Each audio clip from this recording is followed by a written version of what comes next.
নমস্কার, আমি মৌমিতা। আমার কবিতা পাঠ চ্যানেলের সকল শ্রোতা বন্ধুকে আমার আন্তরিক শুভকামনা জানাই। আবারও ফিরে এসেছি বেশ অনেকদিন পর আপনাদের মুখোমুখি। বেশ কিছুদিন বিশেষ কোনো কারণে এই চ্যানেলে আমার গল্প পাঠ স্থগিত ছিল। কিছু শ্রোতা বন্ধুর কমেন্ট আমি নিয়মিত পেতাম। তাদের কমেন্ট আমাকে নিয়মিত উৎসাহিত করত।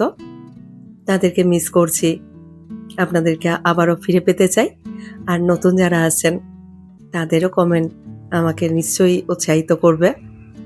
আসলে প্রত্যেকটি গল্প পড়বার পরে আপনাদের কমেন্টের প্রতীক্ষা থাকে, আপনাদের মতামতের অপেক্ষা থাকে। পড়েছি এই চ্যানেলে আমার খুব প্রিয় সাহিত্যিক শ্রী সুনীল গঙ্গোপাধ্যায়ের লেখা একটি ভিন্ন স্বাদের খুব সুন্দর ছোট গল্প অদৃশ্য বাঁশি। যারা শোনেননি এখনো, অনুরোধ রইল শুনে দেখার। শুনলে কিন্তু মতামত জানাতে ভুলবেন না।